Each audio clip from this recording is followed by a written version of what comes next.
Good evening. I'm calling to order the work session of Monday, November 10, 25. The first item on the agenda is public comment on agenda items. If there's anybody here from the public who wishes to speak to an item on the agenda, now's your chance. Seeing none, the next item is City of Grand Rapids presentation on Equal Business Opportunity Program.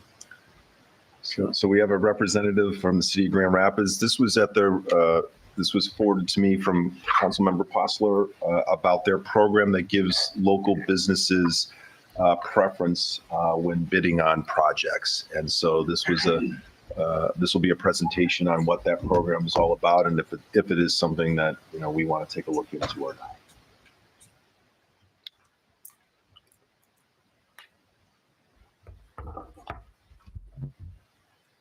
Did I do that? Sorry. Thank you for having us here. My name is Patty Cottle. I'm the retired diversity and inclusion manager for the city of Grand Rapids. A little bit of story with that. I retired in 2023 in February and failed. So I've been back at the city part-time since May of 2023, working with the Office of Equity and Engagement and really looking at updating policies, programs, and procedures. Ahmad Harding, who is my colleague, he's going to primarily be doing this presentation, but he asked me to be here because I was part of the team that put together and really focused on the city's supplier diversity.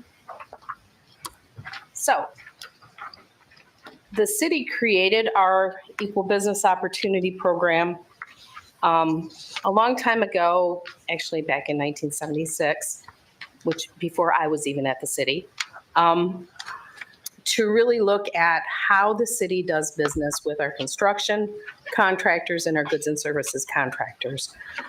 This program, and I'm going to kind of go over the history of it, but the program as it is today is designed to provide our local small businesses an opportunity or more opportunity to do business with the city. Often the smaller businesses are not as competitive in some of the programs that we have, so we want to really focus on the economic development for our small businesses.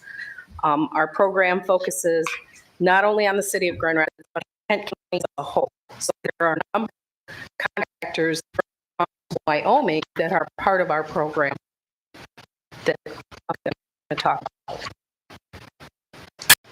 When we look at the history of our, I asked to be here because I know this.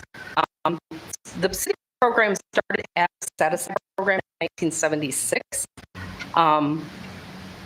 And that was really when the city was looking at, if you all remember the Grand Center downtown, the city got some pushback from some of our local contractors because they were not able to compete for some of the jobs there. So they were looking for a way to specifically help minority and women-owned contractors.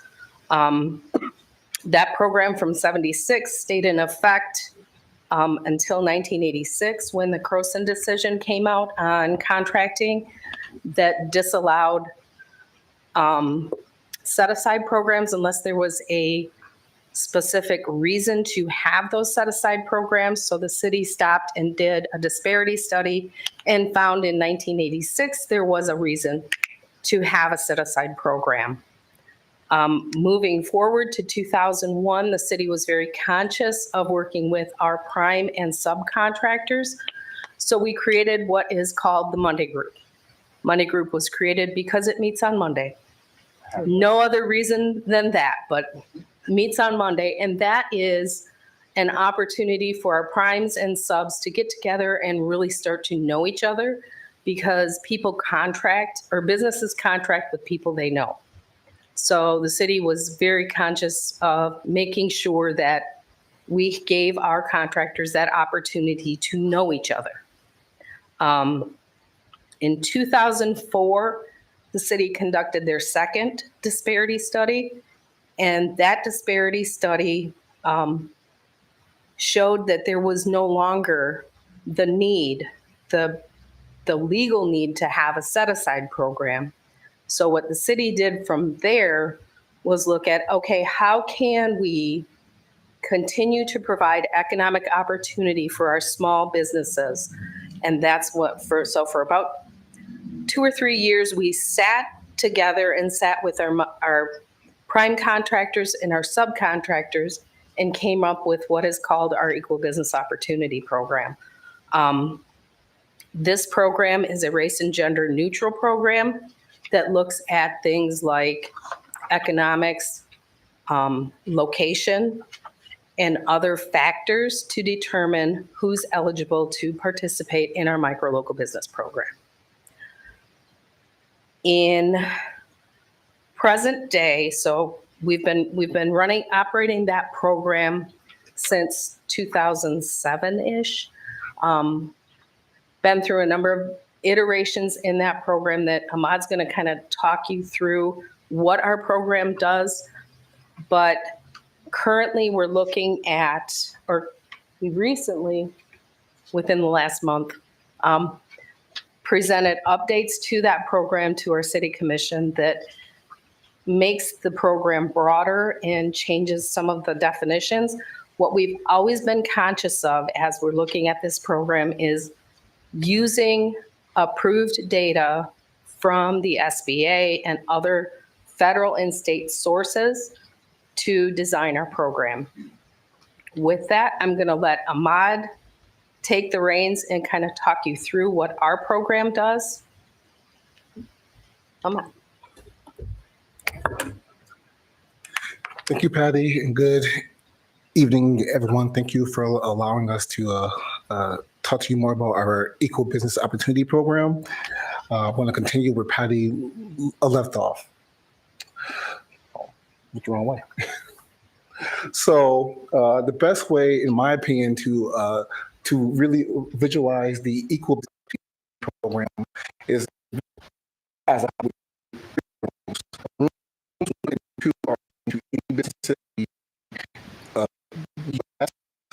so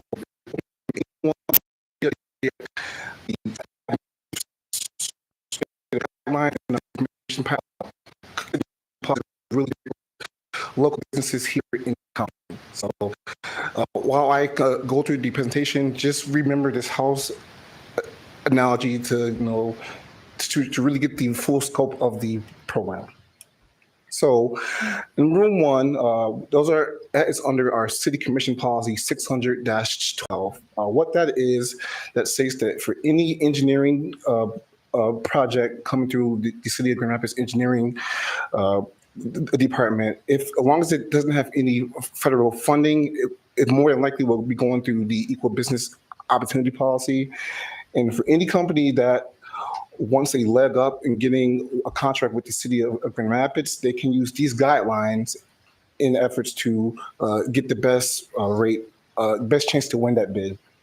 So similar to Wyoming, we buy pretty much the same type of services as every other municipal government in the region. So I won't go too far into this. But really boils down to is that if a company wants a discount on our contracts, they need to follow some, or if not all, of these guidelines. So what we ask companies, for example, are if you are hiring people from residents of the city of Grand Rapids, I'll give you a discount point for that. If you're hiring a resident who is located in the city of Grand Rapids, neighborhoods of focus, we'll give you a point for that. If you are hiring any student from JRPS, Kent ISD, Youth Build, West Michigan Construction Institute, we'll give you a point for that because we want to incentivize companies to hire residents of the city of Grand Rapids, local students across the region. And if you're a company doing that, we want to honor that and give you a discount point towards that. We also do that if you are veteran-owned businesses or you're doing registered apprenticeships, if your construction trades has that. All that really boils down to is discount points on our bids. So on any engineering bid that isn't a federally funded project, you can get up to a maximum of 5% off of that bid which, in a common example that I use with businesses, if we had a contract for $100,000, you're a local business, you apply for these points, but you only can bid at the $100,000 that we are asking for with city. Somebody from outside of the county comes in at 98. Somebody from outside the state comes in at 96. Historically, as a city, we're going to go with the lowest bid. But using what is in these rooms, per se, you can get up to a 5% discount on that bid, which in this example, be $5,000 off of that bid. In the city of Grand Rapids, departments are going to eat that cost because you're doing things that we want to see in our mission and our strategic goals.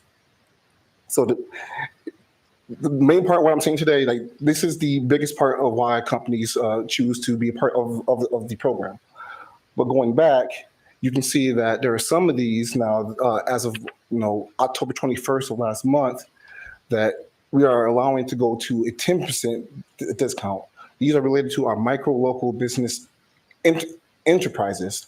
What those are, as Patty mentioned, those are any certified business in Kent County that we have deemed as a local small business. If a prime contractor were to utilize any of these companies, then they can get up to a 10% discount on that bid, which basically doubles the 5% discount. So it's 10% or a maximum of $200,000.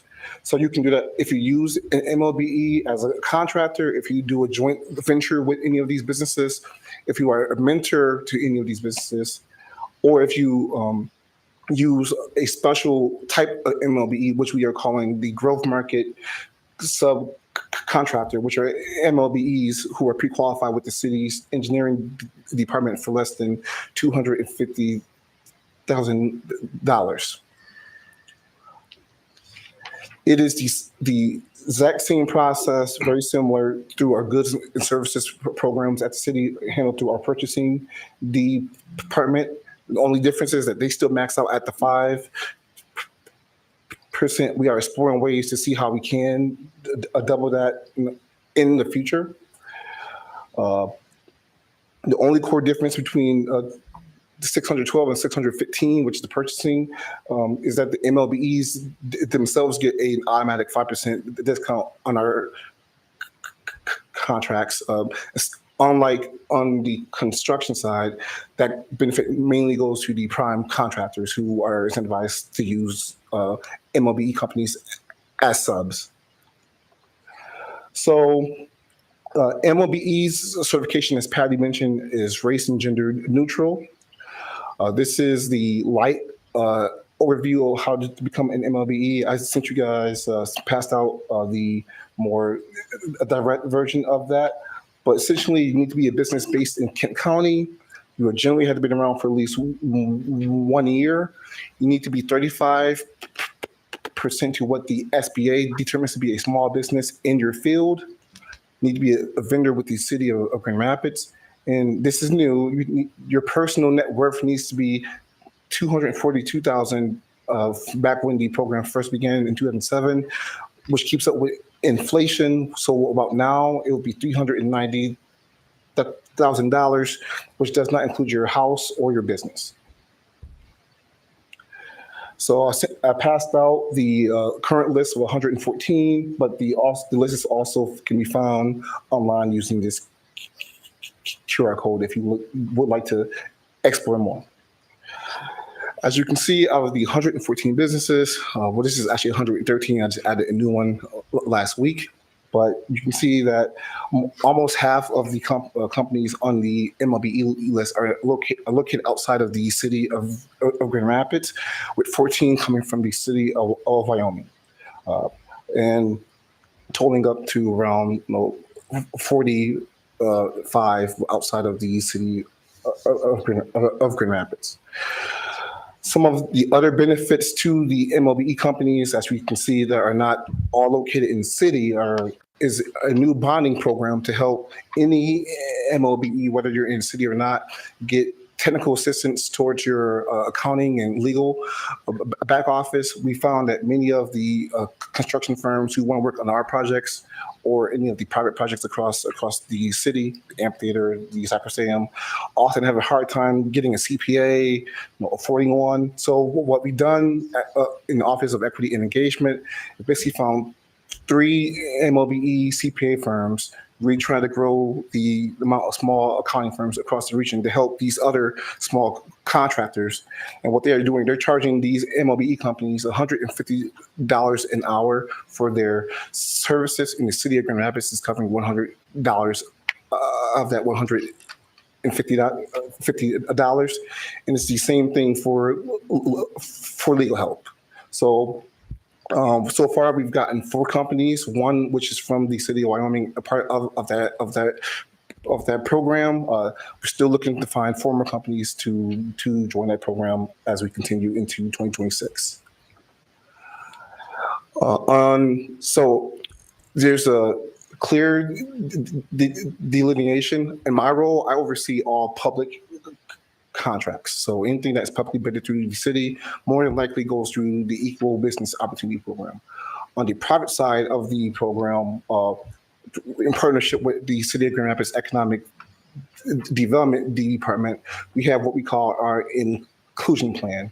What that is that for any development within the City of Grand Rapids that wants any kind of grant dollars and grant dollars from the Economic Development Project team, they are not forced to, but they're heavily incentivized to provide that board with an inclusion plan about how they're going to plan to spend those funds on that project on these MLBEs. So think of the soccer stadium, the amphitheater, all of the new housing projects across the city of Grand Rapids. They more than likely have had an inclusion plan. From the guaranteed numbers that I can't speak about, from 2021 to 2023, we spent $25 million on these MOBEs through that program, with an estimated of going to now to $62 million from 2021 until now. It's very similar and adjacent to our Canvas social equity programs. In order for any Canvas company within the city of Grand Rapids to get a preferential treatment in zoning or license approval within the city, they more than likely have signed an agreement with the city of Grand Rapids, sharing that they're going to have a supplier diversity component to their business, which means that they more than likely sign an agreement saying that they're going to spend 15 to 25% of their total spend on these MOBEs per year. And if they don't pay that number, they would pay a fine to the city of Grand Rapids, which would go to a nonprofit called Seating Justice, which would then figure out how to spend the money that they would have spent to these micro local businesses. I'm going to skim through the rest of this. This is more for your own information. If any vendor would like to become a vendor with the city, this is how we do that.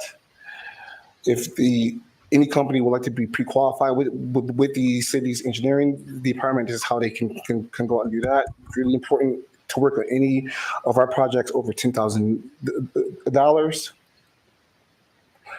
If they would like to see what projects we have through our engineering department, we use a platform called Bid Express, which is open to the public. And it's the same thing through our purchasing department, if any business has any interest in doing that. One of the core things that we want to speak with you all about today is that through the introduction of the Equal Business Opportunity Program, other organizations have agreed to see the utility of the work that the city of Grand Rapids is doing.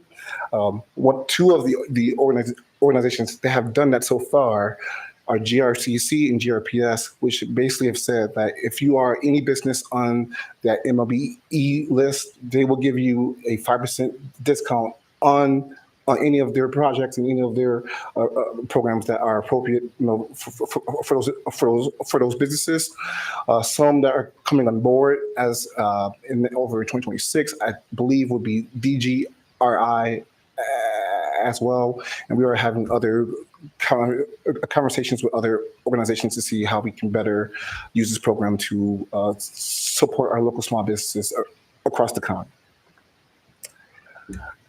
Any questions?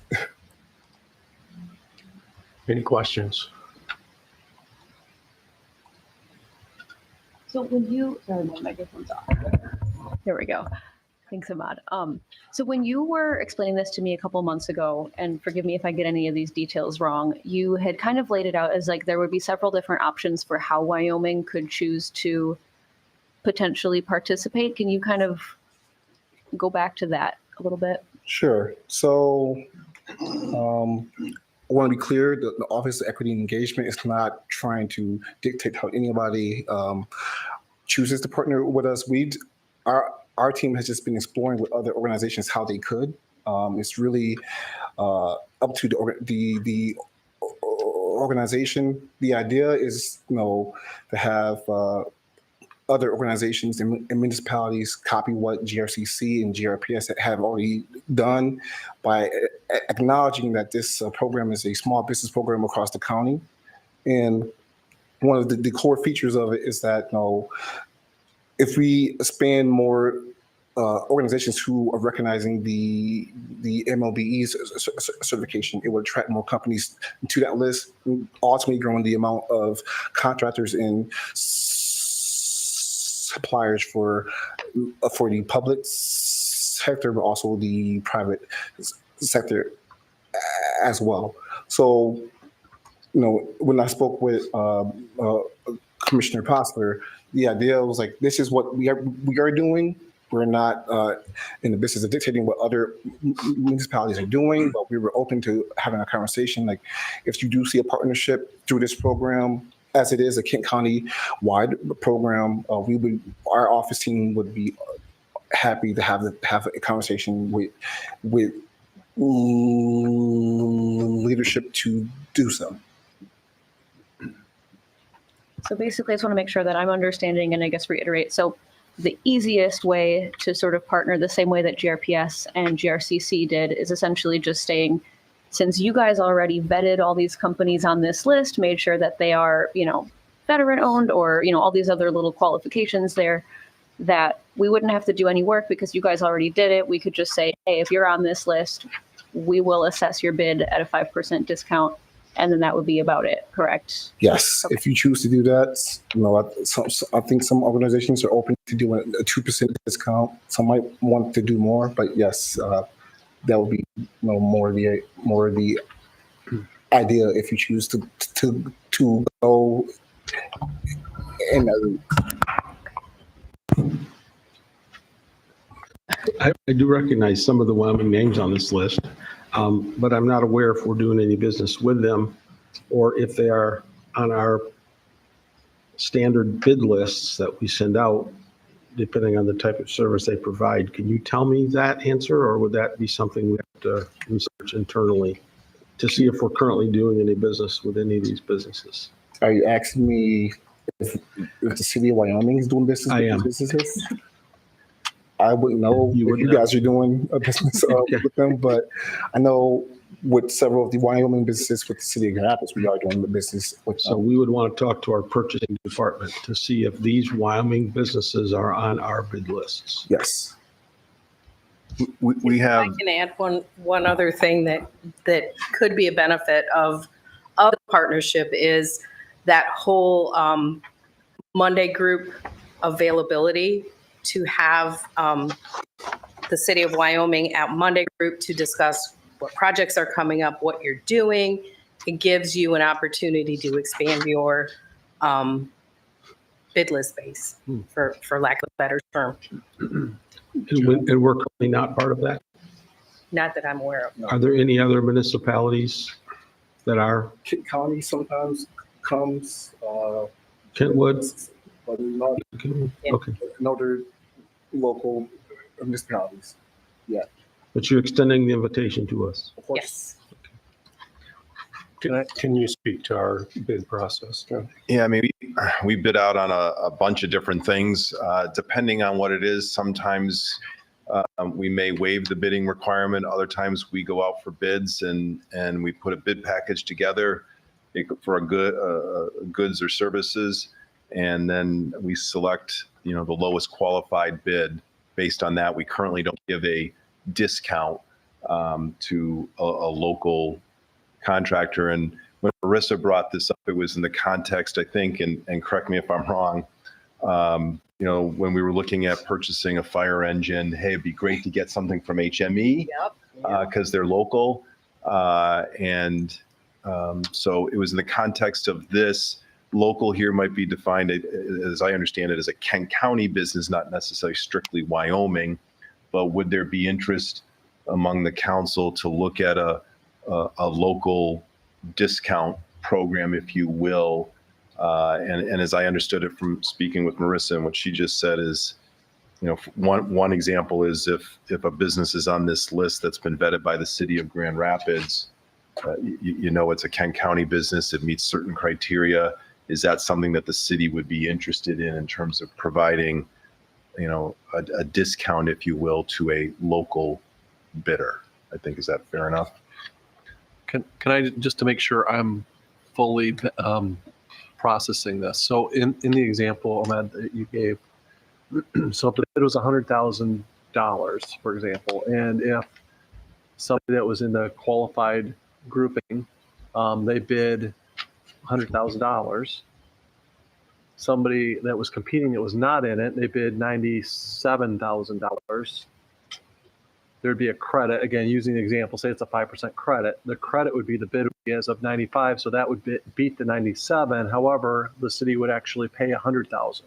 Yes, that's correct. So from a city standpoint, Patty can speak about this better than I can, but we see it as more of an investment in our local businesses. So we'll eat those costs, eat them, because we like, because they're following our administrative guidelines that we set out that aligns with these cities' strategic plan. You want to speak more to that cost? Perfect. He got that perfect. What you're saying, Rob, is that you're willing to pay a premium to support a local business. So in your example, if I understood you, the city would pay $2,000 more for that good because in exchange for it being provided by a local company. That's not what I'm saying. No, but what I'm that's your understanding. that's your example. Sorry, I just want to make sure I go on record Yeah. on that. So, okay. thank you. Yeah. And I think I'm trying. one of the things that the city looked at is when you're looking at those bid discounts is the benefit to the city is not just through the strategic plan, but through income tax revenues. And there's other revenue sources that the city gets from having local businesses. If I'm saying that. Yeah. Except we don't have income tax. So that's our challenge. So, Oh, okay. yeah, but I hear you. Thank you. We tried. I tried. Thank you. Other questions? Anybody want to weigh in on whether they would like the city to explore this more, or you want to think about it a little bit? I would like to explore it. I think it's worthwhile. I mean, to look exploring at what options are to do with business with local. Because if you have somebody from out of state, for example, lower bidding, there is a benefit. But what does that equate? So I guess it's studying and understanding what that might look like would make sense. Yeah, I think, just making sure we vet the companies. But yeah, I'm interested in learning more for sure. Sheldon? Yeah, I'm all about local business. I'm a small business owner right here in Wyoming. I do construction. I understand. Are you on our MLB list? I am not. I am not. Get a hold of Alon. From my understanding, we don't have enough people bidding in the city because a lot of times we don't get enough bids. So as a city, as not the contractor, but as I sit up here representing the city, we need more bids that come in on some of our jobs. And the people, a lot of the companies, I'm not registered with the city of Wyoming either. That would be a conflict of interest, I'm sure. But it would be great to have a list of people that would be willing to get their name into our city so Yep. that they can bid on this stuff. Because right now, if you're not on our business list, you can't bid on our projects. And that's something that Ahmad can share and has shared our micro local business list. So that's another source that the city of Wyoming can use with or without partnership. So that that list of micro local businesses is on our website and open to anybody. So I guess what I'm saying is I would like the businesses to be more proactive and get Agreed. registered with the city. great. Anyone else want to weigh in? Kyle? I agree with everything, especially what Sheldon said about, getting enough bids. That's always been a challenge for us. So if this helps move that needle and it also helps local businesses, it's a win-win. Marissa? Yeah, I mean, I always thought this was interesting when Ahmad explained it to me a few months ago. And I know that this is a value that we've all kind of expressed that we agree on, which is awesome. And I think if there's a way for us to help local businesses without having to do a ton of work, because thankfully somebody else already did in our neighboring municipality, it seems like a good way to maybe do a lot of good without having to do a ton of work. I would agree with that also. So- Is this almost as simple as adjusting our bid documents to say you're on the City of Grand Rapids MLBE list, so that we're not doing all of that legwork. We can just add that as a requirement, and we'll have to talk this through a little bit more. But I mean, is this something where you just add on the bid document that a business that's on this MLBE list from the City of Grand Rapids would be eligible for an X% discount? Pretty much. That could be as easy as that could be the easiest way to do it. One of the discounts that the city does offer is a tiered discount based on, is your business within the city of Grand Rapids, is your business within Kent County, or is your business within the state of Michigan, to really look at those local businesses. So, it could be that, or it could be Flat rate. a flat rate of 5% if you're on the MLB. So just as an example, 5% if you're in Wyoming, 3% if you're in Kent County but not Wyoming, and Yep. et cetera. And then 1% if you're in the state of Michigan. Know enough? For that. Okay. Thank you. Thank you. Appreciate the presentation. Yeah. Nice job. Well done. Next item on the agenda is the tree commission presentation. John? We have representatives from the Tree Commission to kind of just give an update on what their activities have been.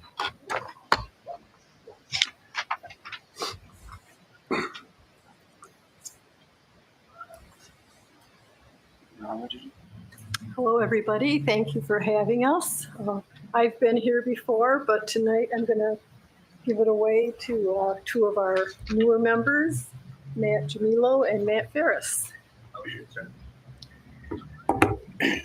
Thank you for having us, Council. It's an honor and a privilege to speak to you today.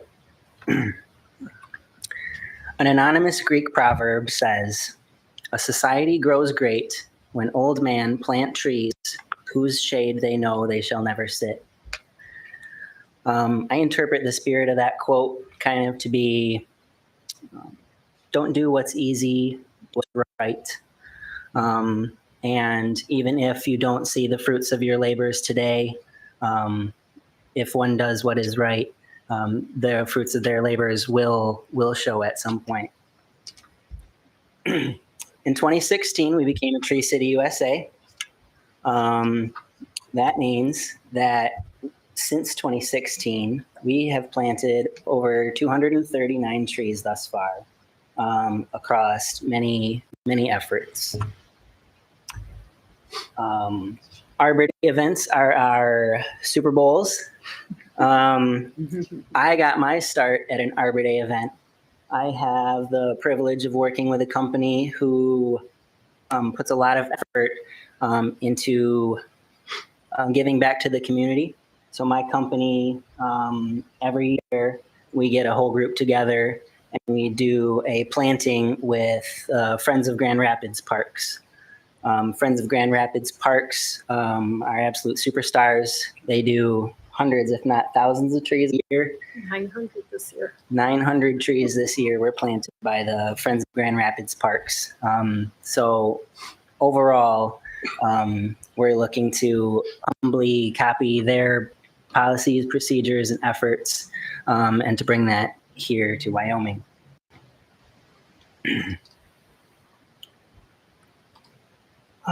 Let's see. Last year, one of our more visible plantings was at the Veterans Memorial.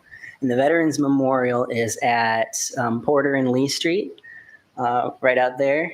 You can see some great photos. Vicki Briggs, Mayor Kent showed up, and Council Member DeKreiger was also there. I'm very grateful for all of your support there. If you haven't seen those trees, I suggest you stop by. Let's see. Arbor Day 2025, this year, in April, we were able to plant 19 trees in just one street. This is my street, but Sal empowered me to hit the ground running by tackling something that was good and achievable. So I'm very, very grateful to say that we were able to plant 19 trees in just one block. Canvassing my neighborhood was quite nerve-wracking. We did go to every door to provide a flyer and kind of say why we were here, what we were looking to do. I got it all from people shooing me through the window. But we also received tons of positive feedback. Several people were very happy they answered the door, hearing that I wasn't a salesman. Our block gets tons and tons of door-to-door salesmen, and I'm very grateful to everyone who answered the door, and more grateful to the people who were willing to plant a tree in their yard. We all know the people, those of us who don't necessarily want more trees or more obstacles in our yard, extending our yard care duties, that kind of thing. But once we explained that we are here just to provide these products, this service to our citizens. Another response I got was, wait, all I have to do is water it? Yes, all you have to do is be a good steward of the tree after we plant it in your property. Feedback during our planting was great. So many neighbors came out of their house or stopped their cars they were driving by saying, what's going on here? You can see all the yellow tape for several days prior. But we really felt a sense of community. It was a very hot day, so we took breaks under existing trees. And we were very happy that several neighbors came out to help us as well. Let's see. For example, this was just a few weeks ago. The October planting was on Plaster Creek Boulevard, a new street directly adjacent to the Grand Rapids city limits. And that was planted in collaboration with Plaster Creek Stewards and Friends of Grand Rapids Parks, 3 of us. I'll take a moment to say, some might say that trees on the roadside are a little silly because they can and do get hit by cars. But what I could say to that in response is, if the tree didn't get hit by a car, where would that car have gone? I think trees at the roadside significantly increase the safety of the area, keeping in mind that just past that roadside are mothers pushing their strollers and people in their homes.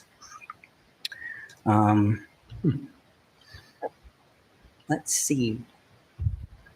May I pass it off to the rest of my team? Thank you. Hello again. My name's Matt Gemolo. This is actually the Early Childhood Center is on my block. So I walk past this all the time with my little teacup chihuahua.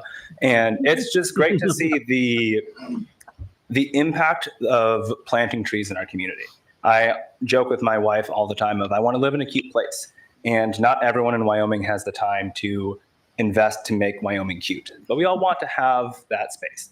And I really want to give a shout out to my commission team members, Matt, who's also on the historical commission, Stella, who's just been a rock star, holding it down in the tree commission for a while now. I'm on the Parks and Recs commission as well because we're focused on doing more than just living in Wyoming. I've only been in the city for about 3 years now, but it feels like home for myself, largely because of the work that we're doing here, but the work that we have hoped to be doing soon.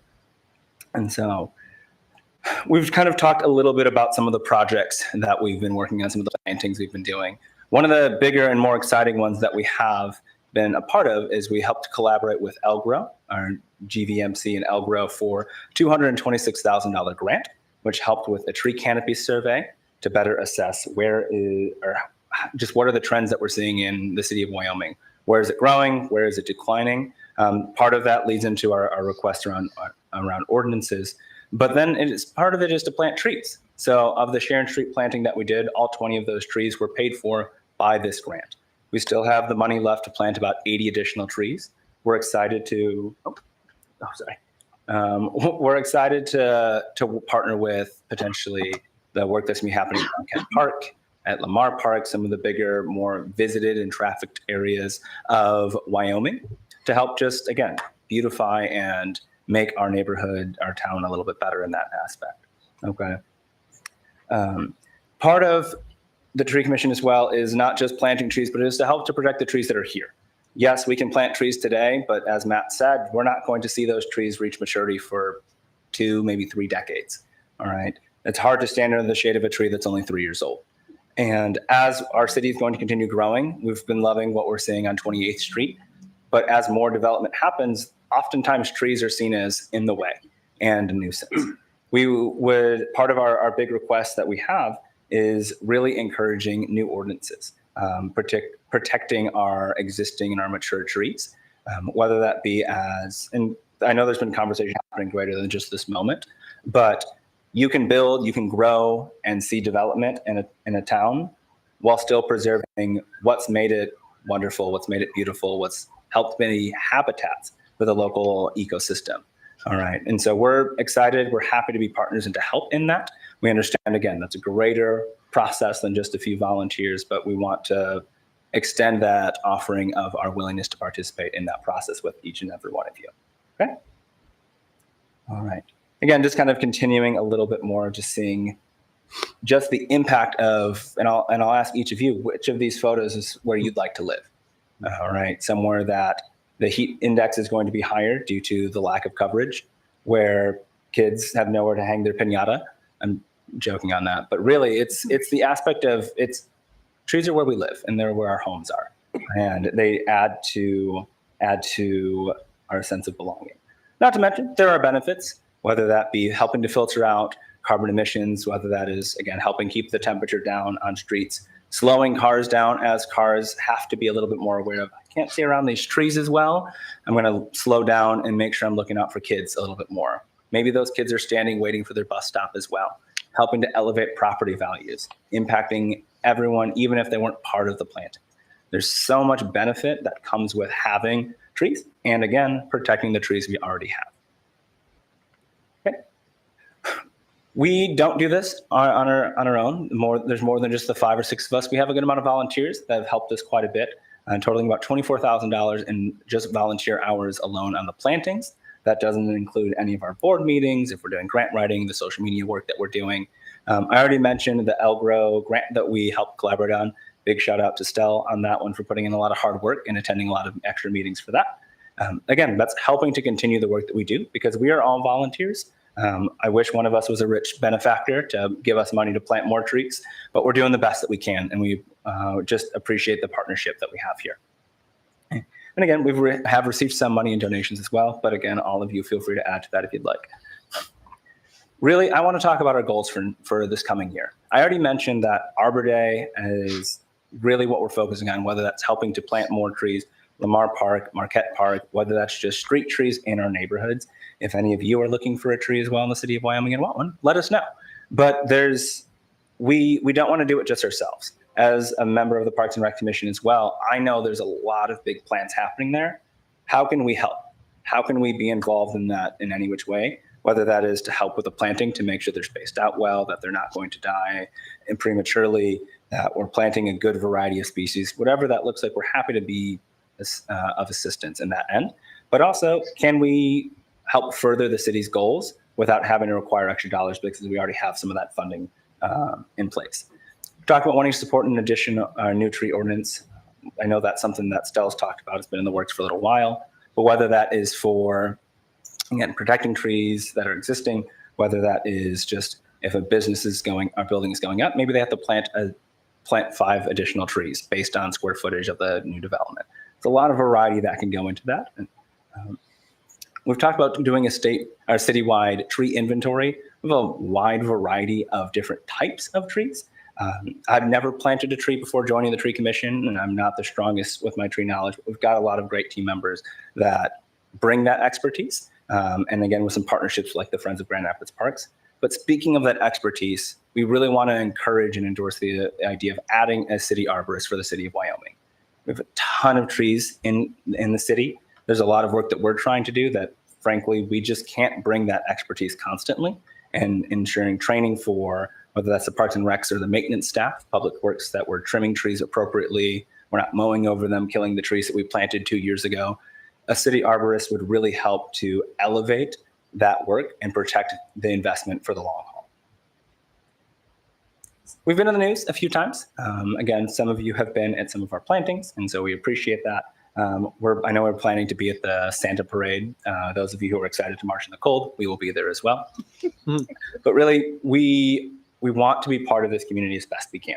And ultimately, again, a big thanks to Lauren Davis. He has been a huge help with Friends of Grand Rapids Parks.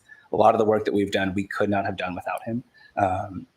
Anyone doing tree donations, helping support us, we can't do this alone, and we're really excited that you were willing to spend some time listening to us today. Any questions? Yes. First of all, thank you for everything you're doing. This is wonderful. I mean, I'm a big advocate of trees, and I can see our small cul-de-sac, we planted trees about 20 years ago, and it's just been wonderful because it's quieted the street and it's just created just a calmness around, and it's markedly different than what it was when we first all moved in. But do you have one particular tree that you plant? Is it the same tree that you do? And where do you get your trees from? Do you do that? Yeah. We're just talking about local sourcing. Do you get that from a local place as well? Well, we seek to never plant just one tree species. Okay. Then you end up with a situation like the ash trees, where a pest comes in and destroys, the whole block is a beautiful block with the ash trees, and then the pest comes and they're all gone, which has happened in Wyoming. So at each of our plantings, we make sure that we're planting a variety of trees, trees that are on our approved, the city of Wyoming's approved street tree list. If they're by the street, there are trees that they have roots that will not bother the pipes or the pavement.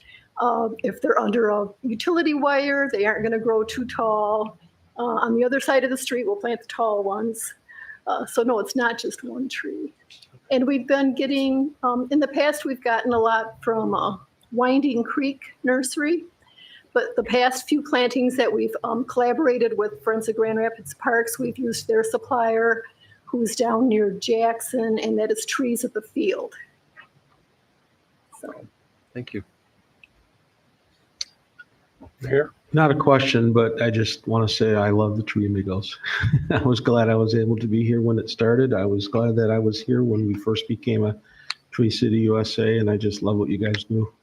Keep it up. Appreciated your support all these Keep it years, up. going on 10 years. Greg would be proud, wouldn't he? Greg Bryan. Oh, yeah. When I got the PowerPoint done, I thought I should have put a slide in about Greg. Greg Bryan is a former commissioner, and actually this was his idea, the Tree Commission. He recruited me and another good fellow, Jim Ward. Both of them have passed away since.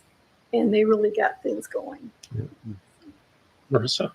You had mentioned educational resources. Do you guys have like a web page where you kind of have some information for somebody who might want to plant trees in their yard, or, you know, do's and don'ts, best practices, anything like that? We have some handouts, and we have a Facebook page and an Instagram. And if anybody does want information, you know, we can point them in the right direction. It's me. I'm asking for myself. Okay. I would love some You can information. email treeamigoswyoming@gmail.com. And the Facebook is Wyoming Tree The Amigos. Tree Amigos. And Instagram, I believe, is Tree Amigos Wyoming. Other questions? Yeah, do you partner with MSU Extension here in Kent County? We have not. I have reached out to them for help with our orchard and haven't gotten a response yet. But if any of you know someone who knows how to grow an orchard, we've got one at West Elementary School. It's a long story, but it's the people that were supposed to help maintain it have kind of moved on. Policies have changed, so we are looking for some help with getting that orchard going again. So, we've got 17 fruit trees there. Wow. Anyone else? Okay. Thank you for the presentation and the work that you do. We appreciate it. Thank you. Next item on the agenda is the proposed R2 and R3 zoning amendments. Cole. Good evening. We're in for a riveting presentation right now. Great to end the evening on a zoning conversation.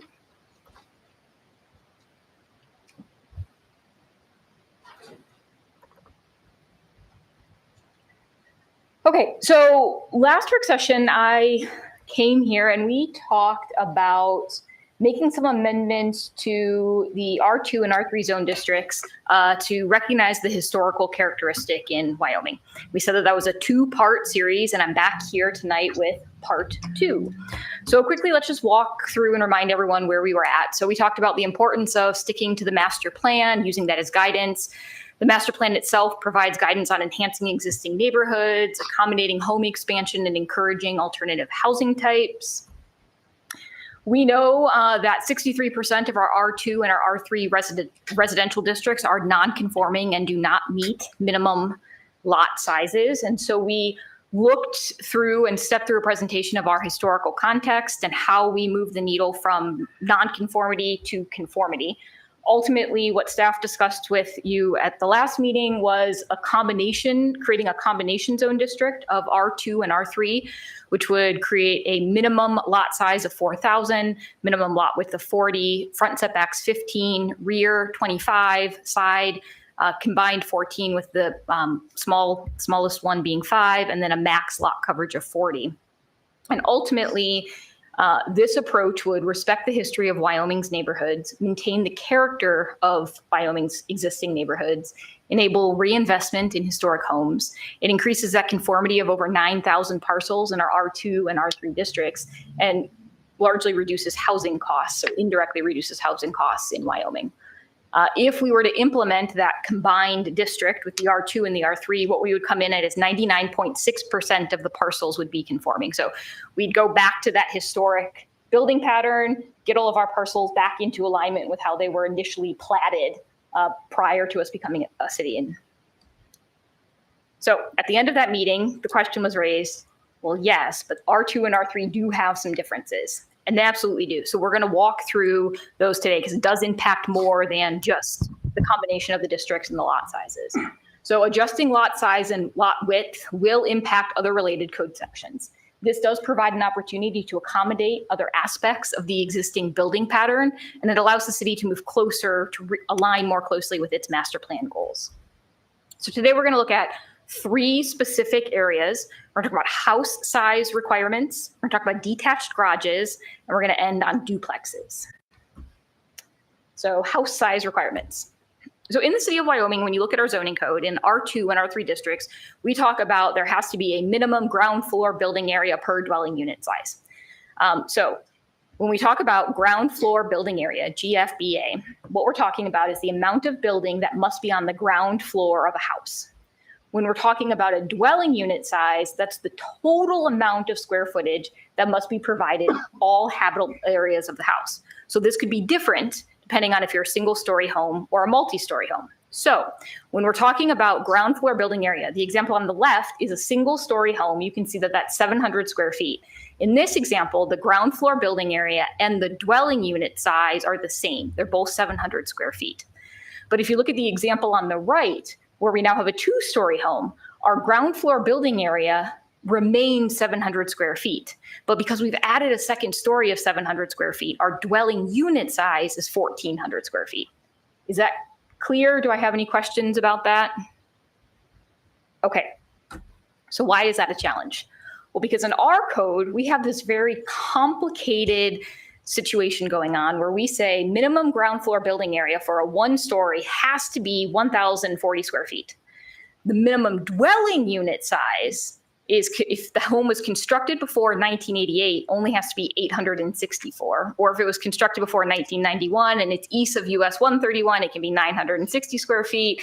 Oh, and all new housing still has to meet the 1,040 square feet. You can also see that we drive minimum ground floor building areas differently based on the housing type. So a 1.5 story needs a minimum ground floor building area of 864 square feet. It still ultimately has to get to 1,040 square feet. So that's that half story that's coming in on top. 2 stories, again, they can be a little smaller on their ground floor, 672, because they still have to meet that 1,040. So that's where you get that second story. Why is this a challenge in Wyoming today? Because it doesn't fit with our historic context. So in the mid-1940s, when many of our houses came in, we saw on average that 750 square foot home. These were the homes that surged during the World War II to meet construction demand. They often were 750 square feet, had an option for detached garages, sheds, and unfinished attic for storage. It was really intended to be a 2-bedroom home for a family of 4 or starter home. We have many of these in our community today, many of these in our R2 and R3 districts, many which occurred prior to our zoning code coming into place in 1960. Now, over time, we've seen some expansion of these, but the base where we started was that 750 square feet. The benefit of this historic building pattern is that it fits on smaller lots, costs less to build, and makes great starter homes. So when we look at a recommended code change, it would be to simplify the code, to bring it back in line with the historic characteristic and to say we're going to standardize the minimum size for both the minimum ground floor building area and the minimum dwelling unit size to 700 square foot.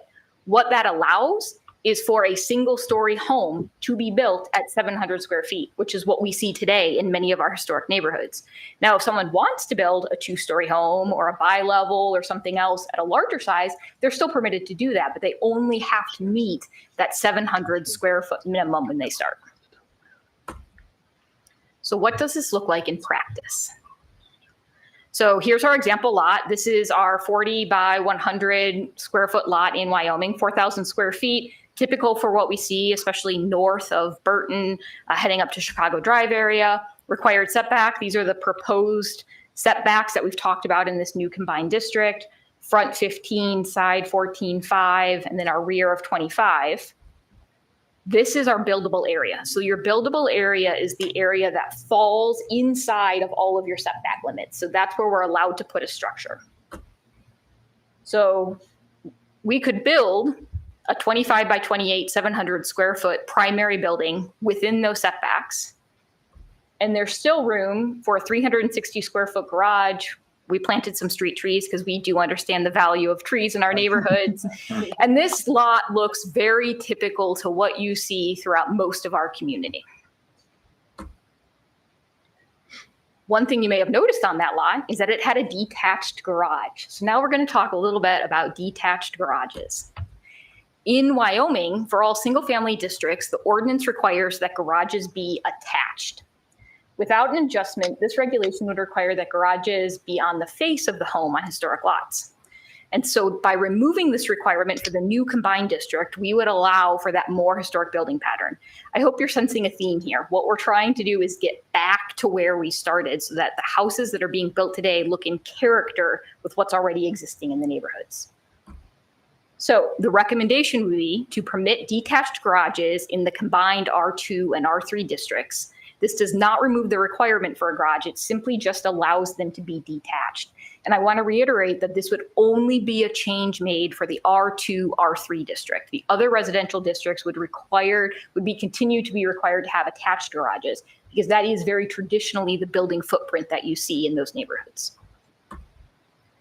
So these are pictures of homes in Wyoming. You can see that we have both homes where on the top where they have detached garages tucked behind the house and attached garages. The difference here is that the detached homes, the ones on the top of your screen, are older. Those were built before 1966 when the requirement came in for an attached garage. The homes on the bottom came in after that 1966 requirement. So when you think about a 40-foot wide lot, you think back to when Wyoming was young, before it was even a city, and homes were being built, and you had homes that looked like this, where you maybe had a porch, people would sit out front, you had windows that showed you what was happening on the street, you had the garage and the yard in back where the kids could play. Then there was an evolution. Now you had a 40-foot wide lot. Occasionally, if you required an attached garage, if you wanted to minimize, maybe you only went one stall, so you could still have a window and a door on the front. You could still have some communication what was happening in the street. Mom could sit in the window and watch the kids play out front, that kind of thing. But by requiring that you always have an attached garage, most homes go the 2-car route, and this is what you end up seeing. And again, there's nothing wrong with this development type, but this isn't what we see in the historic parts of our community. And right now, because of how the code is written, this is what would have to be built. So when you think back on these examples, that one in the top right-hand corner, that kind of looks like the SketchUp model that I showed you, right? That's the house on the 40-foot wide lot with the detached car garage in the back. But that can't be replicated today because it's not allowed in our zoning code. So now we're going to talk about duplexes. Before I get on to that, because I anticipate we're going to have a pretty good conversation about it, do you have any questions about house size requirements or the detached garage recommendation? Just more maybe a curious question on, so if you have an existing that has a detached garage and that garage is needing to be replaced, would that mandate then you would make a garage, it'd have to be attached to the home then in order to have a garage, or could you do it in the existing? As long as you can preserve the foundation of the existing garage, you can rebuild on top of it. But as many of the builders in the room will tell you, it can be very challenging to save that existing foundation and build on top of it. So yes, there have been situations where we've kind of run into a conundrum of how do we do this? Usually in that case, the variance route at this point in time is the only route we have available, because it's not often practical to force a rear attached garage, which would be what would have to happen when really every other home in that neighborhood has the detached. Okay, thank you. Just one quick question, Nicole. So when we talk about setbacks, are we including overhangs in those setbacks? Yes. So the overhang is the setback? So that will shrink the size of the house, correct? If there is an overhang. So there is a requirement, there's an allowance in the code for like certain depths of awnings or bay windows can extend into setbacks to a small extent. But if you had significant, and I'm sorry, I don't remember what the exact distance is, but I think it's anything over like 18 inches would be a violation of into the setback, yes. Because that to me, it's still not real clear on your picture. You have square footages, but those setbacks, you know, if we're a maximum 14, minimum 14, I'm sorry. If you had a foot overhang on each side of the house, you're still shrinking the house up that much further. Nicole, correct? if you go back maybe to that Yeah. diagram, that kind of, So let's. I've just run into this building. yeah, there. Okay. So here you actually can see that on the one side, the overhang is actually caught in the setback. On the other side, it's a little hard to tell from the angle. An overhang on a garage like that is, again, it can to a certain extent go over the side yard setback. What we're looking for are things that are impeding direct access. It's a building code definition. Right. So in this situation, what we tend to see is that a small overhang, because every house, you're right, usually has an eave or a small overhang. Those are permitted to extend into the setback. Yep. Where it gets more complicated is porches. So if you're trying to put a big porch on, if that porch is 8 feet deep, that does have to be included in the setback area. And my concern is if we're building something small and then all of a sudden it has to get smaller because we have a foot overhang, I'd like to, if we can, give a little bit more grace to put the building to that point with a minimum overhang. And maybe this is more complicated than we want to get, but I don't think it has to be complicated. I think what you're asking for is a clarification in the definition that the foundation of the building has to be within the setback limits. right. But then you And that couldn't put a up 6-foot to- porch on it either. Yeah, So but I that get that. some extensions of the house, such as a roof line extension, are acceptable up to a certain point. But it'd have to fit within fire code because I Yes. think they should have a say in it too, because you are technically, if you had two buildings close together, 5 feet apart on each side, then all of a sudden you're less than that 10 feet. So, Mhm. but if we're going to jump through all these hoops, I want to make sure we get the space inside the building without having to minimize it because of the overhang. That's where I'm going. That's a great note. I'll make sure that we include that when we go back. And maybe and talk. Rob's got something to say about that too. I've just run into it in the field before, and different jurisdictions have different rules. Yeah, you talked right through what I was going to say. You just, once you get down to 5 feet, you're in an area where the building code is going to take precedent over zoning. So, but I do think it's valid to clarify how big an eave we can have. I thought it was 2 foot in our ordinance already, but I'm not positive. And that's why the 18 inches is where I was landing, but it could be 2 feet. I would want confirmation of that. And this would be a point that we would want to take to Planning Commission as we're formulating this recommendation. And then I would highlight that when I brought it back to council. Other questions?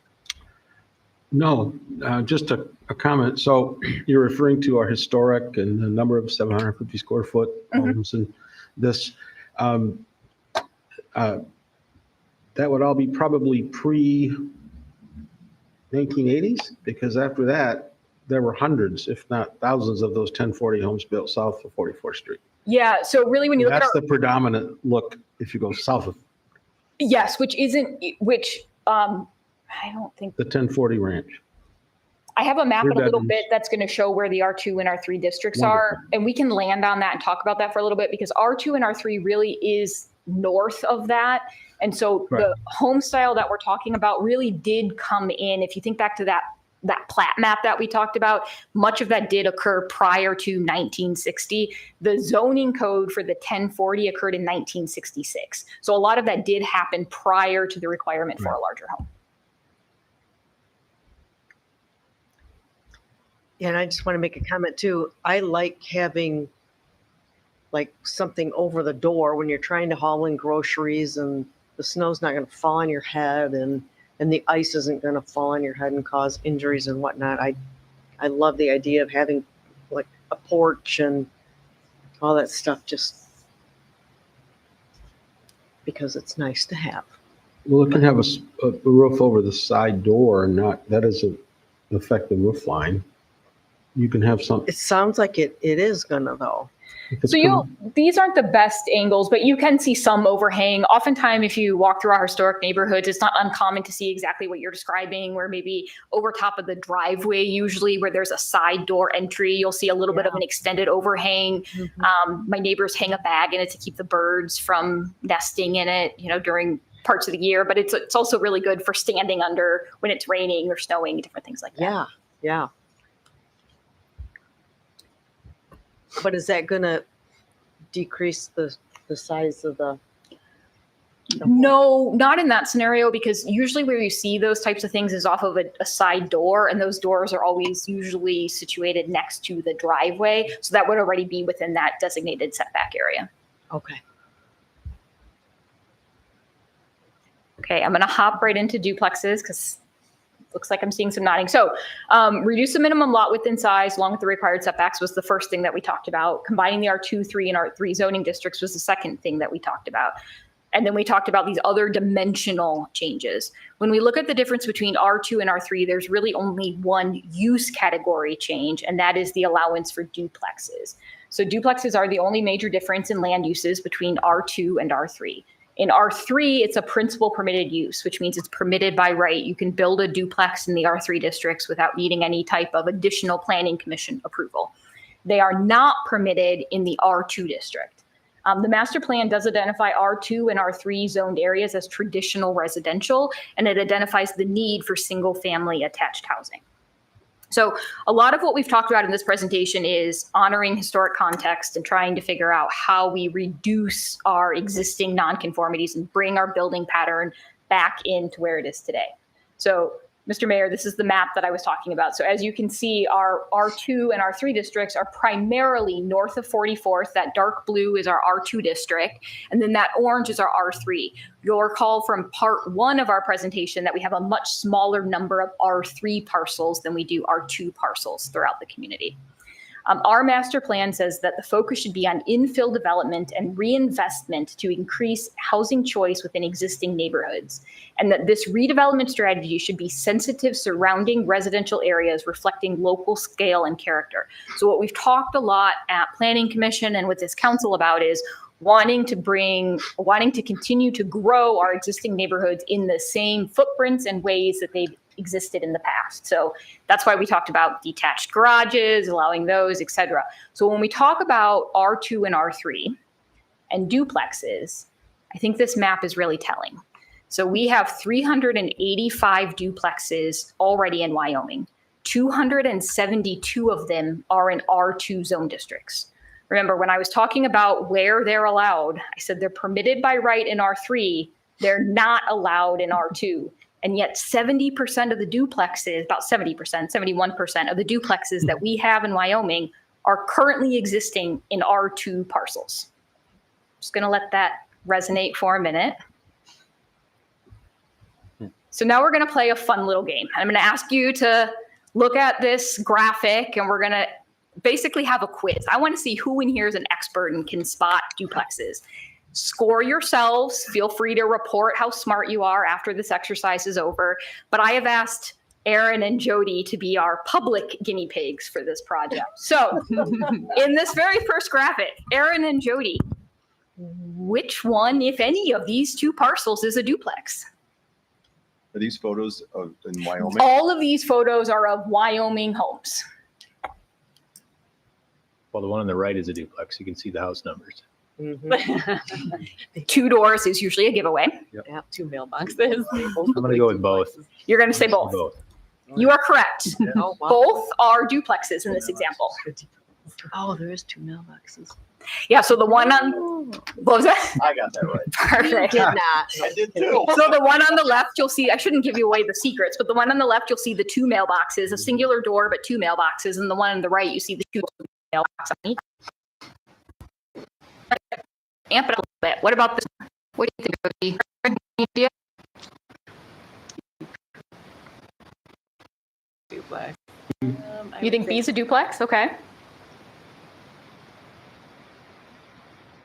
going to guess A and B are duplexes. C is not. Okay. Aaron, do you? I'm going to disagree. I'm going to say A is single, B and C are duplexes. Okay, we've got a little contention here. Let's see who's right. So A is single family, B is a duplex, and C is a duplex. Wow. The entry for C is on the back of the property. Oh. Where's the mailboxes? They don't have any. Okay. What about in this example? We've got 3 homes here. A, C. A and C are duplex. B is not. Okay, agree? I agree. A and Yep. C. So A and C are duplexes, B is not. So what you're seeing here are 2 different types of side-by-side duplexes. In A, you see that the doors are both centered next to each other in the center of the property. On C, you see that the doors are actually on the outside of each. And then B is our single-family home right in between. Okay, A, B, and C. I like it when I see people's heads bobbing like they're going to see a side view of them. None of them. A. It's just getting tricky. Do I need Jeopardy music? What do you think? A. I think you're tricking us. I think these are all 3 single. You think they're all 3 single family? Jody, you agree? Yeah.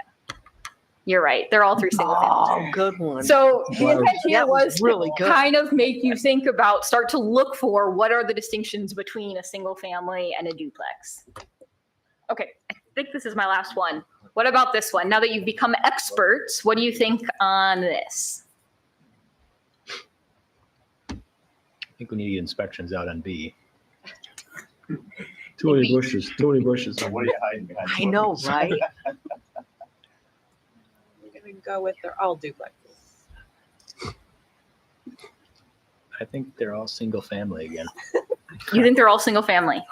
Well, one of you is right and one of you is wrong. C is a duplex. All right, let's see what we've got here. So A and C, excuse me, A is a duplex and B and C are single family. So again, on A, the doorway is around the back of the home. So you're just making that guess.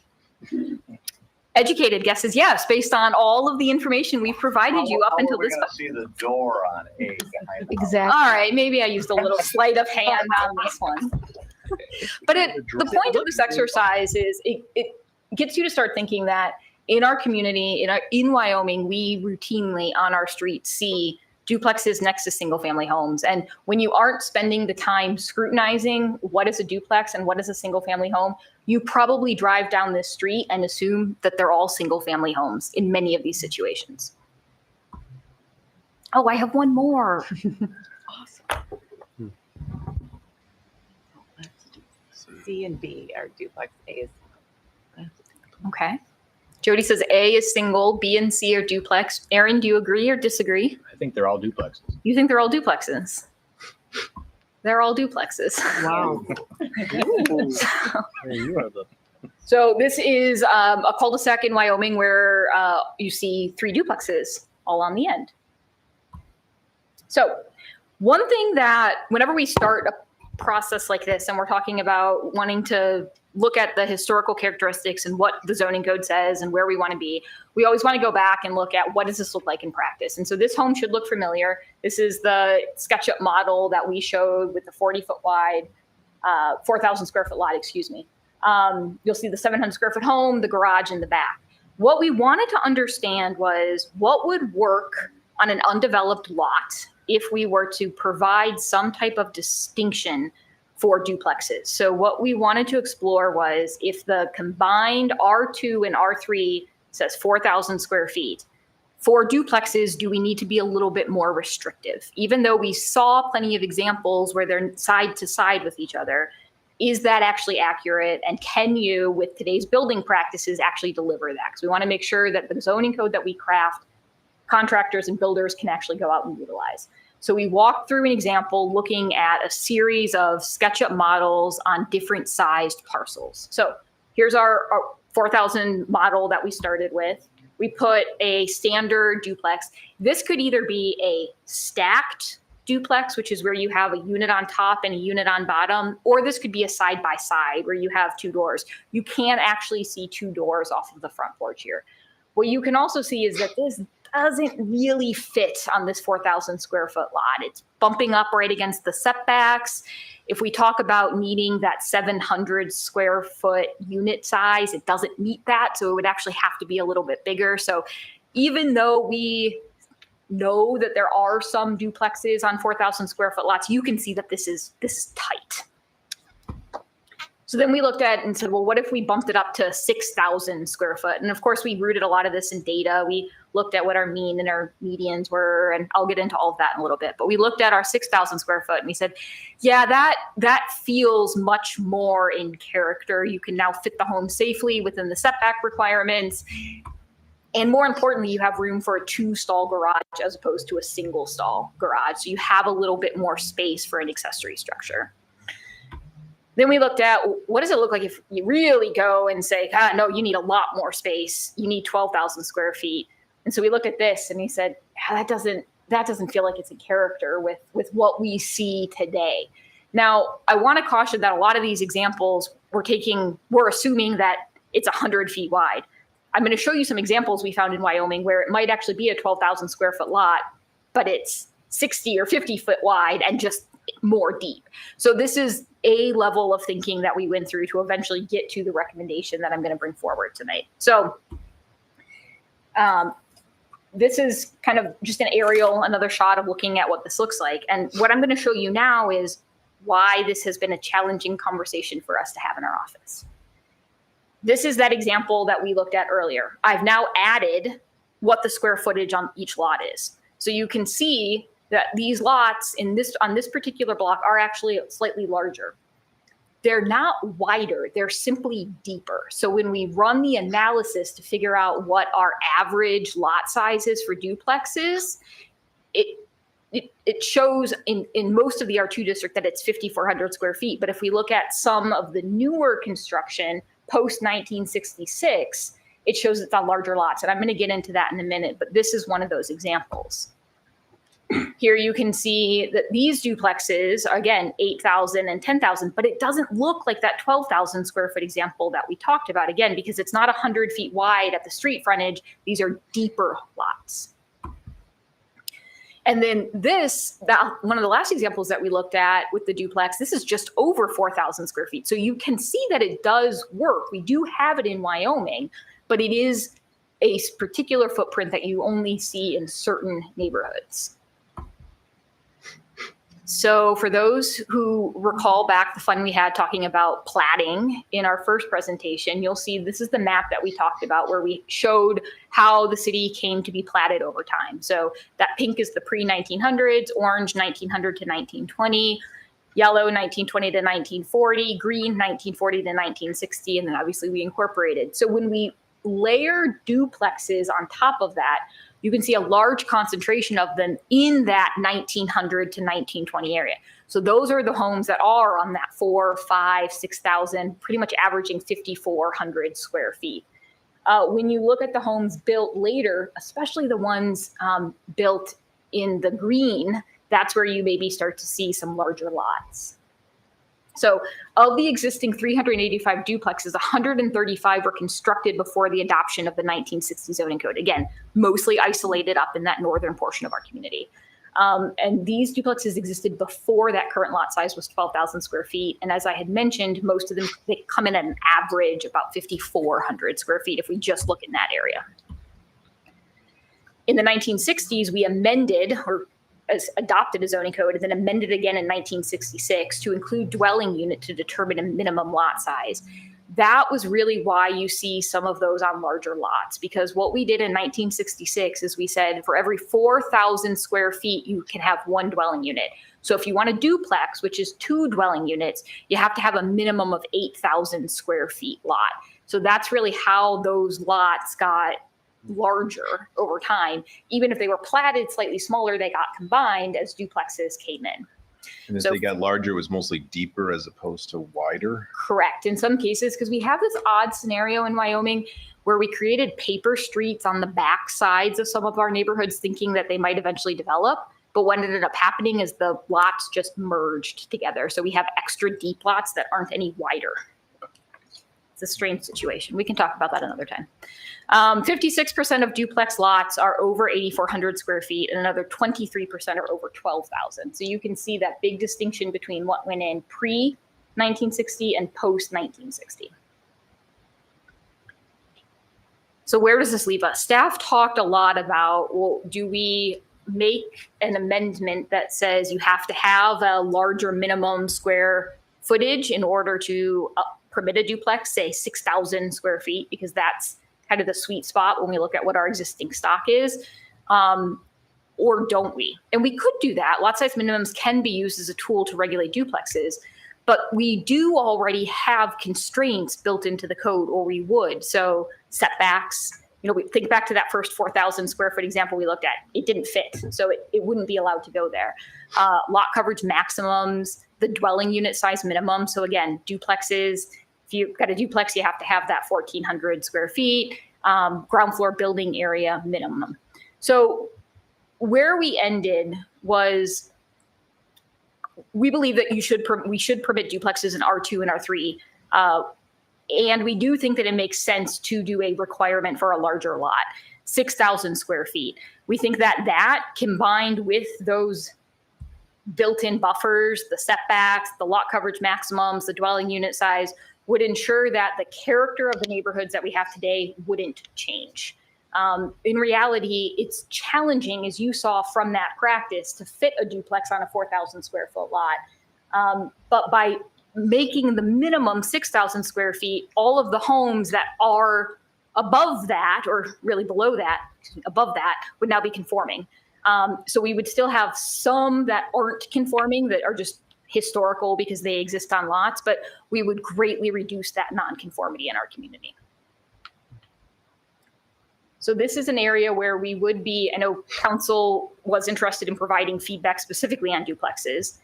So I would be curious to hear if this approach aligns with where some of your thoughts were. Understanding staff's intent really was to identify the historical context, reduce nonconformity, and ensure that redevelopment of our neighborhoods in the future looks like what they are today.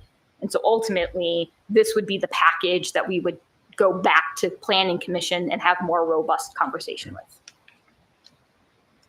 Nicole, if we try to reduce the nonconformity with these recommendations to make these lots conform, does that reduce the red tape and or increase the ability of residents to renovate their homes or add on to their homes, for example?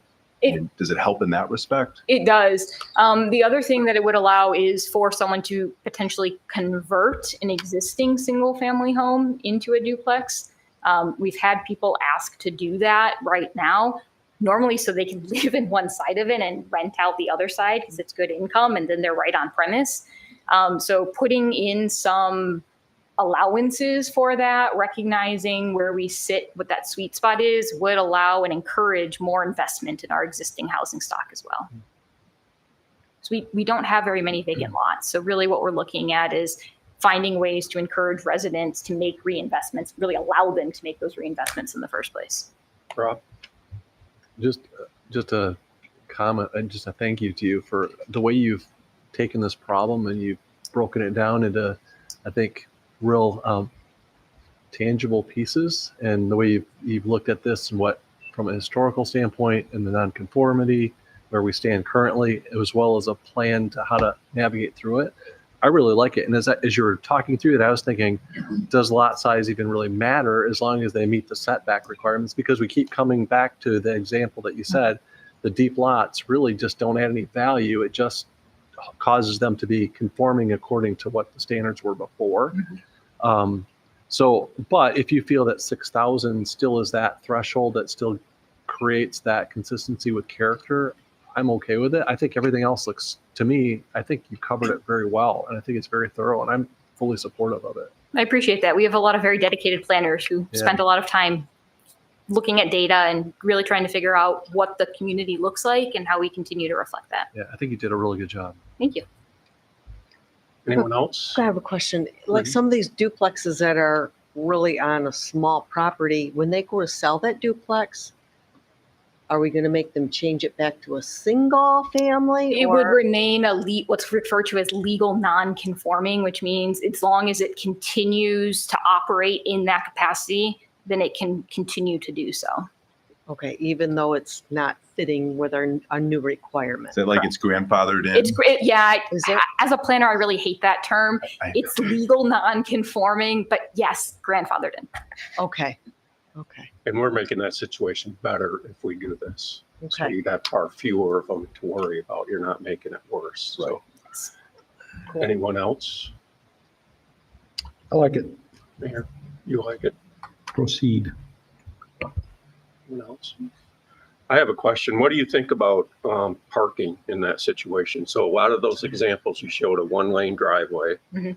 And my experience would be that might be problematic with a duplex. So I knew you were going to ask that question. And I'm going to go back to these examples because we went back out multiple times throughout the day to kind of do some gut checking. And in none of these examples did we see cars stacked egregiously everywhere throughout the streets and on the driveways, et cetera. I think that the 6,000 square foot allows for larger garages. So I think that that is a comfort level that I would like to see. You know, having a 2-stall garage allows for some of that additional space. It also does provide a little bit more driveway space. But I think what you see is it already exists today. You know, we have over 385 duplexes throughout our neighborhoods. And when you drive through them, it's very hard to tell which ones are the duplexes and which ones are the single families. And the truth is that not all the time, but quite often when we get complaints into inspections about lots of cars on the streets, it's actually single family homes that are living with grandparents and children, and because children can't afford to buy houses, and so they're living with mom and dad and they've got a car. So one advantage to this package is that we're trying to make housing more affordable by reducing some of those requirements, removing red tape, and allowing first-time home buyers to hopefully enter the market a little bit earlier. Then one other question, and forgive me if you gave us this stat, but you threw so many at us that I'm not quite sure. At 6,000 square feet, Yes. how many of the lots qualify that are existing right now? Do you know? 65%. This is what Excel spreadsheets are for. Just bear with me for one moment.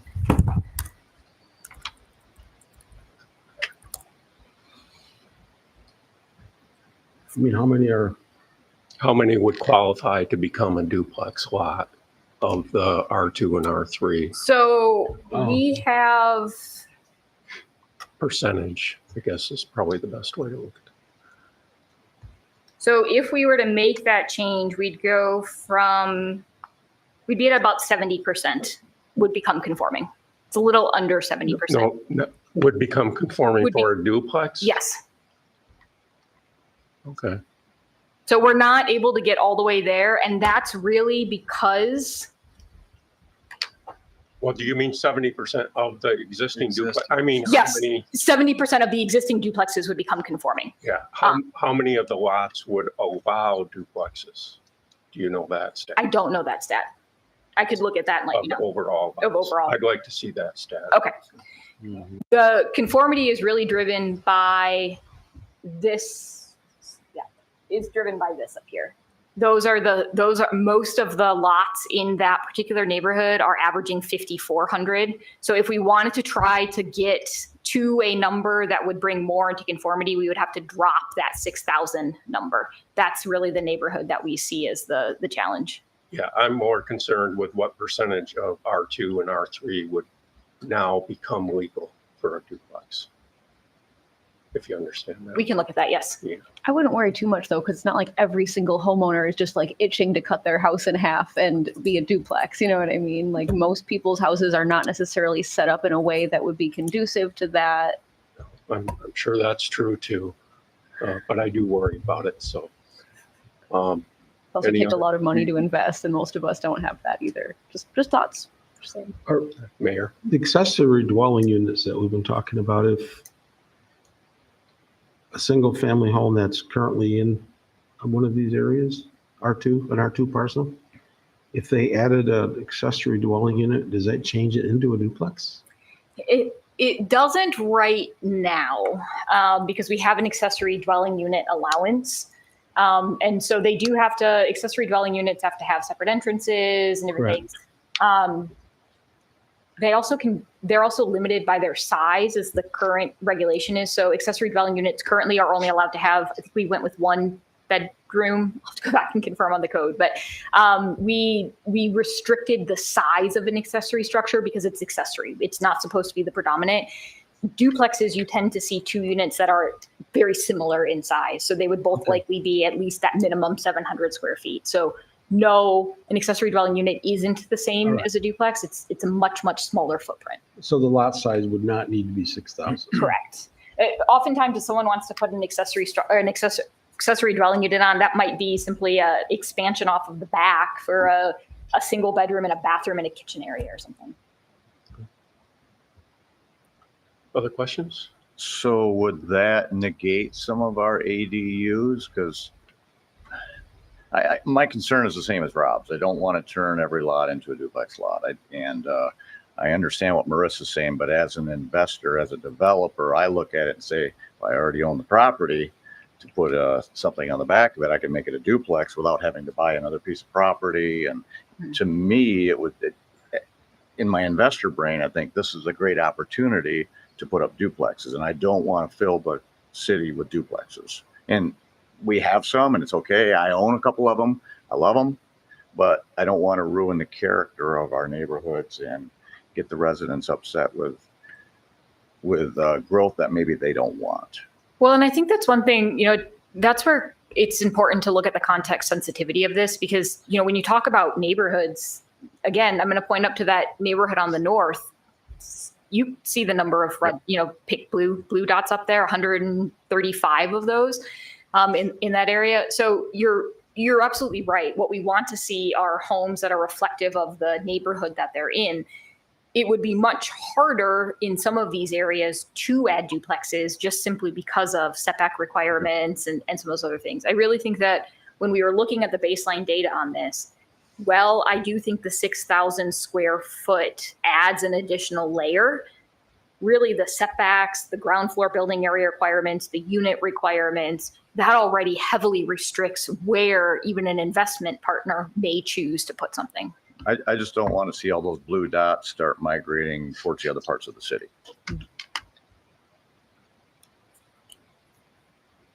Anyone else? Sounds like you have support for moving forward. So, thank you, Nicole. Thank you very much. Any other matters, John?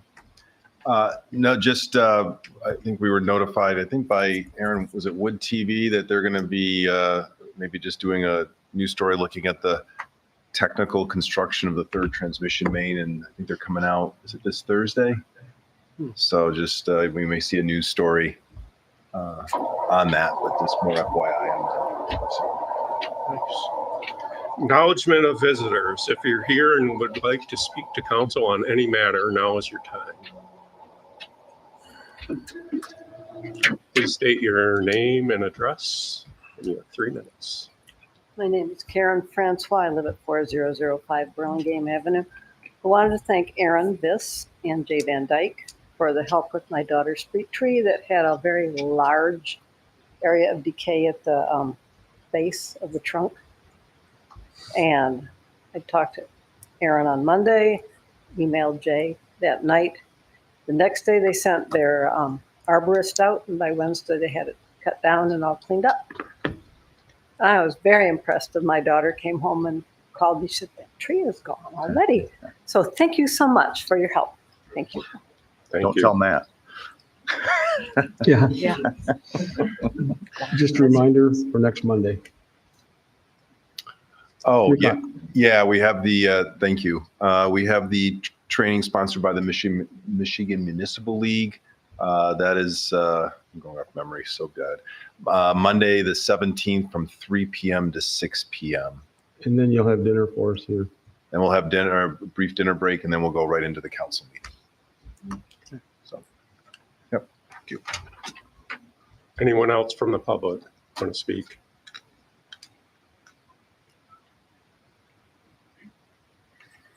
Hello again. I'd like to just very briefly touch on the lot size situation. I am an owner of one of those very small lots, the 40-foot width. My home was built in the 40s, so my house is more than 75 years old, just like the rest of my street. If you look closely at my street, you'll notice, but it's not initially apparent, that a whole bunch of the houses on my street are the exact same house. But it's not so apparent because of 75 years of customizations, all that kind of thing. So I just feel that my small lot, my small house enables a lot more life, while my neighbors being so close prevents me from turning my music up as loud as I can, that kind of thing. What it does is it kind of frees up time and money. I don't have to spend so much of my time and money watering and mowing my lawn. On the one-lane driveway, that's certainly a point of contention. My family used to call it musical cars. When Dad got home, Mom knew to pull the car out so that Dad could pull back in, that kind of thing. Musical cars for sure. So my house being built in the 40s does also mean that the living room is out front and then the garage is in the back. I think that brings safety to my neighborhood. I think that's one of the aspects of why my neighborhood is so safe, is because everyone's living room is right there on the street. For example, one time I was dozing off on the couch, and I like to have my windows open. So I was dozing off on the couch, and it was probably like midnight or so. And so I heard voices outside, and all it took, I don't necessarily know what they were doing, but they were around a car out on the street in front of me. So all it took was for me to pull the blinds back, and they were gone. So that's why I support small lots and garages in the rear. Thank you for your time once again. Thank you. Anyone else? Seeing none, for the good of the order, we'll go around the dais. Rob, start with you tonight. Veterans Day breakfast tomorrow. Looking forward to the opportunity to get together. So, thank you. Sheldon? Nothing to add. Yep, looking forward to Veterans Day tomorrow. And thank you for all who put your life on hold to serve our country. Marissa? You know, just I finally got to walk across the bridge, and it was really, really great. And more so, I was so impressed. I knew we were going to have a bunch of trail connectivity, and I guess I don't know how I pictured that looking, but it was so much nicer than how I pictured it. Like especially the little chunk right just north of the bridge where there's that wooden raised section with all the trees. I was like blown away. I had no idea that we were going to have something that looks like something I would drive to walk on. You know what I mean? So very, very happy with how that turned out. If you get a chance, you need to go on the bridge and go over it north, because you do not expect that at all. Kyle? See you at the Veterans Day dinner, breakfast tomorrow. Nothing. Meeting adjourned. You can have a crowd.